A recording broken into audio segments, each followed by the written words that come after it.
Super Noah's Ark 3D, or Super 3D Noah's Ark, is one of the rare instances of an unlicensed video game ever graced for the Super Nintendo Entertainment System during its prime. The cartridge is a bit of an interesting piece of business, as it requires an licensed Super NES game pack slotted on top to bypass the lockout bit on the Super Nintendo. No doubt an interesting piece of technology innovated by the geniuses at Wisdom Tree. I may be a bit facetious in my praise. As interesting as the backstory of how this game came to be, however, it is unfortunately far more interesting than the actual game itself. You see, Super 3D Noah's Ark is a reskinned or repackaged edition of the Super Nintendo iteration of perennial first-person shooter Wolfenstein 3D, itself a flawed iteration of the PC classic. To sum things up, the graphics were blurry, the frame rate was somewhat jarring, and the gameplay was barely passable. At one point in time, I thought this was the worst version of Wolfenstein 3D I've ever played, and then I played Doom on the Super Nintendo and that gave me a bit of perspective. While Wolf 3D on the SNES isn't the worst thing since the Holocaust, it's not the preferable method of playing a PC classic, especially when that version is easily accessible these days.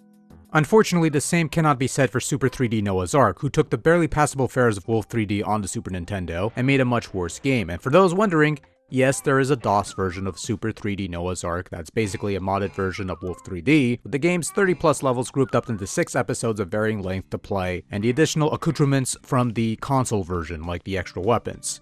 As a matter of fact, that version is available on Steam for purchase, and yes, I did actually play it for a lark. And I will say that if you have any reason whatsoever to play Super 3D Noah's Ark, then by all means don't! But if you absolutely have to because you lost a bet or something, go with the Steam release. It's the best version on there, as well as the most easily accessible. But we're not talking Steam here, oh no, we're talking Super Nintendo Super 3D Noah's Ark, and it's meh. Super 3D Noah's Ark places you in control of Noah. Obviously. You've taken some animals into your Ark moments before God destroyed the world, and unfortunately the animals have gotten not only restless and wild, but they also somehow obtained the inherent ability to harm Noah from miles away. Naturally, Noah has to put these animals to sleep. So if some of you are wondering what does any of this have to do with the Bible, the simple answer is, I don't know. The long answer is, there is no long answer, I just don't know. Maybe someone else could fill me in. Actually, you know what? Don't. I don't care either way. The general idea is simple. You control Noah and you must feed all the rampaging animals using your arsenal of feeding equipment, which comprise slingshots, seeds, coconuts, and watermelons. Of course, you collect health and feed pickups to restock. You can collect fruit along the way, of which 50 grants an extra life, and of course, sometimes you'll be required to find keys to unlock doors, feed big animals at the end of each day, and find secret walls to push and uncover stockloads of food and health pickups. You know, just like in Wolfenstein 3D. Also, just like in Wolfenstein 3D, these animals have their own feet to shoot at you. That's the only way you could explain any of these animals not throwing coconuts possessing any form of projectile attack. I don't get it either.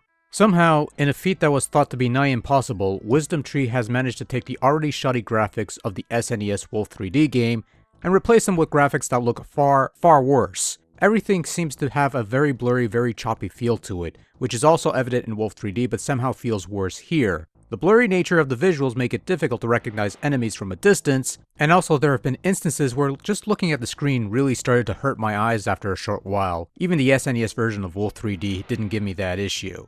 Not only that, but the wall tiles are just boring. Other than the occasional picture of Noah or some other farm animal here and there, all you get are endless brown walls of varying styles, brown bricks, brown planks, some solid walls. Sometimes you'll get a different shade of brown or even a gray block, but nothing distinguishable or exciting in here. It's no wonder why the animals are getting restless. The Ark must have had a poor interior decorator. It is the visuals of the game that ultimately has a detrimental effect on the overall gameplay. Things are often too blurry to notice things at far off distances, and the choppy frame rate makes controlling Noah an irritable experience. Now, control as a whole is workable, especially if you bore familiarity with Wolf 3D on the SNES. And if you're able to tolerate that game in some capacity, this will honestly be a bit more trying because at least Wolf 3D had different looking walls with different colors, even in its sanitized state. Noah's Ark doesn't even have that much, and the choppy frame rate helps very little in these matters. When it comes to the overall sound quality, the best words to describe the sound of Super 3D Noah's Ark are fuzzy, uninspired, and just plain sad. The SNES version of Wolf 3D had a catchy collection of tunes, mostly PC originals, but they sounded good on the SNES. However, Wisdom Tree is a company who tends to skimp on their music in their games even during their Color Dreams days, and so the handful of music tracks that they've included here are hardly memorable, they're pretty repetitive, and just soul-crushingly dull. This is the epitome of music for the sake of music and not much else. As far as the sound effects and the vocals go, the less said, the better, that's all I'm gonna say. Back in the day, I originally thought that Wolfenstein 3D on the Super Nintendo was god-awful, but playing it over the years, my perspective has changed somewhat, and I don't think it's too bad of a game, just bad in general. Likewise, I used to think that Super 3D Noah's Ark was just horrific beyond belief, and no matter how much I try to go back and play it in some form or fashion, nothing has really changed that perception that much, or at all. Taking out the religious aspects from this game, the original SNES game that this was based on was shoddy enough as it was, and there wasn't really any real reason to butcher it even further. All in all, Super 3D's Noah's Ark, or Super Noah's Ark 3D, whatever you want to call it, on the Super Nintendo is probably worth picking up if you're into oddball collectible finds. Like if you're the sort of person who thrills at finding a copy of Action 52 in some form or fashion. But as a video game that's actually worth playing, not so much. Listen, if you really need to play Super 3D's Noah's Ark for whatever ungodly reason, just get the version that's on Steam. It's still not a good game, don't get me wrong, but at least the frame rate's better, the graphics are better, you have more control options, you have little quizzes to answer, and enough already. Next time we're looking at a decent game for once. And we're done. Good night.